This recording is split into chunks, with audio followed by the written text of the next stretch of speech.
hoje o curso de teatro do ensino médio. Nós estaremos juntos nesta jornada. Aproveite e bons estudos. Você vai assistir a teleaula de número 1.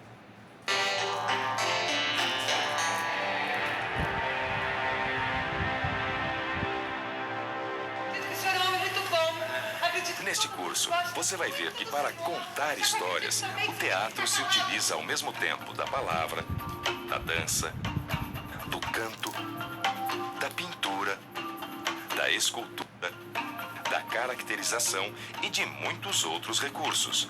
Tudo acontecendo ao vivo, na hora. Você vai ver que o teatro se transformou através dos séculos. Todos falam nesse casamento.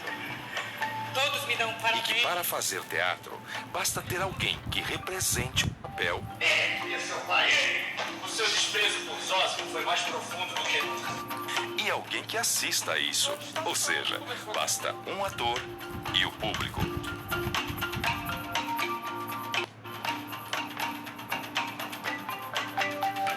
O meu nome é Ari. E eu sou porteiro deste prédio há 12 anos. Com a ajuda dessa turma que mora aqui, você vai ver que teatro tem tudo a ver com contar histórias. O que não falta aqui neste prédio é história para contar. Você sabe, basta aparecer uma pessoa, um ser humano diante de nossos olhos e pronto, já tem uma história pronta para começar. Imagine então 300, que é mais ou menos o número de pessoas que moram aqui nesse edifício. É história que não acaba mais. Na teleaula de hoje, vamos ver o que é e qual a origem das artes cênicas. Vamos ver como o teatro surgiu no mundo e como o espaço e a atitude do espectador no teatro foram mudando com o tempo. E vamos também aprender um pouco sobre dois gêneros teatrais, a tragédia e a comédia.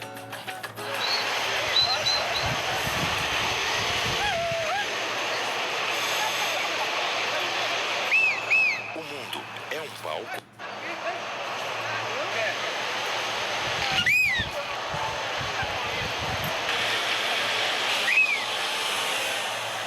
Você acha que o trabalho que ela está fazendo é um teatro? É um teatro porque ela precisa gesticular e são gestos repetitivos. Para que o pessoal passe, para que o pessoal pare. Eu não levo desse lado assim. Lógico que não. Tem cara que tá fazendo teatro. Eu acho que não. Eu acho que pra mim ela é aquelas pessoas normais que ficam monitorando o trânsito, pra correr tudo bem. Acho. Você acha parecido que ela tá fazendo? Muito. Se for teatro, ela está representando bem. Através dos gestos que nós fazemos no cruzamento, nós estamos tentando passar uma informação. E, pelo visto, essa informação ela é bem interpretada.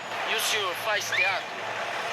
Na minha profissão eu fiz. Hoje em dia eu não trabalho mais, mas toda profissão você faz teatro, não é? A gente é um ator, né? Todo mundo é um ator, eu acho, né? É um trabalho, não tem como representar, você trabalha mesmo. O mundo é um palco.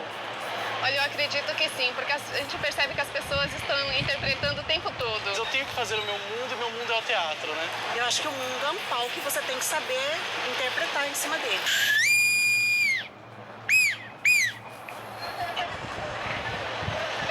Acho que Pensando bem no nosso dia a dia, no nosso trabalho, a gente fala uns textos decorados. Bom dia, boa tarde, seja bem-vindo, volte sempre. E age como se fosse um personagem. Assina aqui? Bom dia, senhora. Seu Carlos, correspondência para o senhor. Bom dia, dona Carol. A Bruna está aqui embaixo esperando o senhor. Claro, pode ficar tranquilo. Eu aviso. Tudo isso é teatro? Antes de responder, melhor começar dizendo que teatro tem a ver com contar histórias. Desde os tempos remotos, o ser humano imagina e conta histórias. E para isso inventou linguagens e desenvolveu métodos. As histórias contadas através de palavras ou movimentos do corpo por artistas que se apresentam ao vivo, na frente do público, são chamadas de artes cênicas. As artes cênicas são uma espécie de grande guarda-chuva artístico, sob o qual se abrigam a dança, a ópera, o circo e, é claro, o teatro. Com 50 anos na carroça. Eu não quero perder tempo.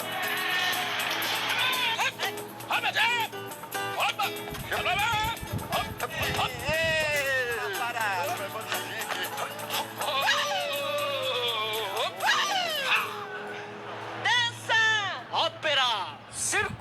Teatro e o mundo de manifestações artísticas populares. O Brasil é um país de grande riqueza e diversidade na hora de contar histórias. E isso diz muito sobre o nosso país. Tem contador de histórias, circo, Bumba Meu Boi, folguedo, reizado, teatro de rua. As artes cênicas, elas podem contar a história de um país, dependendo do modo como se organizem os artistas para contar essa história. O papel das artes cênicas na formação da nação, em sendo a nação constituída por sujeitos, por grupos, por classes, ele é fundamental e essencial, tanto para que os indivíduos possam ter uma identidade acerca de si mesmo no tempo em que eles vivem, bem como ter acesso à memória daqueles que os antecederam. Bom dia, Ari. Bom dia. É um convite, é? Convite de casamento da minha sobrinha. Sabia que isso tem tudo a ver com artes cênicas? A origem das artes cênicas está diretamente ligada aos rituais de comunhão e reverência aos deuses, realizados pelos povos antigos. Ora, hoje a gente festeja um casamento pelo mesmo motivo, a comunhão. Os gregos antigos faziam seus rituais de adoração aos seus inúmeros deuses. Hoje, a gente faz outros tipos de rituais religiosos, mas a busca é a mesma: estabelecer contato com um grande mistério que é a nossa vida e, claro, a nossa morte. O ser humano não vive sem os seus rituais, ou seja, não vive sem as artes cênicas.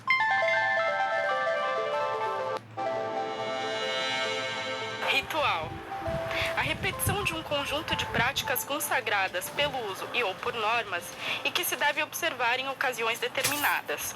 A solenidade de posse de um presidente da República, ou mesmo a entrega da taça de campeão ao time de futebol, por exemplo, segue um ritual.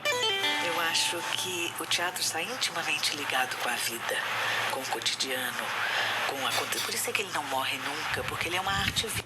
Olha, o teatro do palco te dá a possibilidade de desenvolver o teu lado intelectivo para você ampliar o seu imaginário. Inclusive para você começar a pensar na sua própria vida e na vida que te cerca, para encontrar soluções, formas, ter uma posição analítica do que está acontecendo ao seu redor e no mundo. Vamos pensar um pouco. Para fazer teatro, é preciso alguém que represente o papel. Um ator ou atriz que conte uma história. Alguém que assista a isso, o público. E que tudo seja feito ao vivo. Ou seja, o ator, o que conta, e o público, o que acompanha a história. E isso pode acontecer em qualquer lugar. Cadê a paz?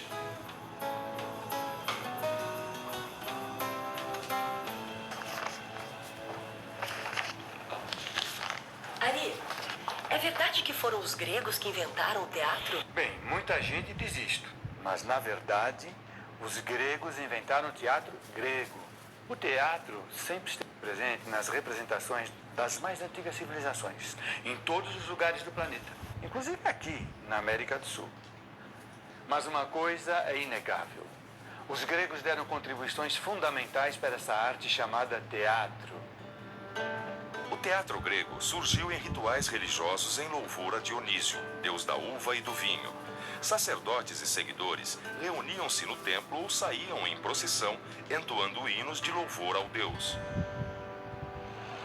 Viva Dionísio, filho de Zeus, deus dos deuses, e Selene, princesa de Tebas. Ele é formidável. Ele ensinou ao homem o cultivo da uva. Na metade do século VI a.C., um sacerdote de Dionísio chamado Tespes deu início a uma revolução. Durante o culto, em vez de cantar "Ele, Dionísio, é formidável", cantou: Eu, Dionísio, sou formidável. cantar eu, Dionísio, em vez de ele, Dionísio, Tespes inventou de uma só tacada o ofício do ator e a arte de compor peças teatrais, a dramaturgia.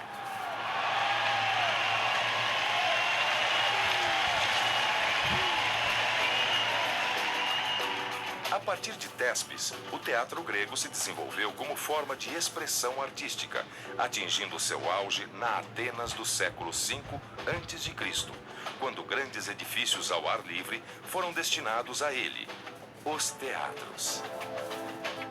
A palavra teatro tem origem grega e significa lugar de onde se vê. Graças à sua arquitetura, todos podiam ver e também ouvir os atores representando. E olha que alguns teatros tinham capacidade para mais de 10 mil pessoas. O teatro tinha uma função social muito importante: proporcionar às pessoas a sensação de pertencimento ao grupo. Hoje, além dos teatros, vários espaços desempenham essa função. Ai, Ari, não quero nem ver. Mais alguma tragédia? Que tragédia, dona Leila. Já basta a notícia dos telejornais. É que do jeito que o mundo está hoje, imaginar uma tragédia é a coisa mais fácil. Vinha de onde veio essa história de tragédia? Dos gregos.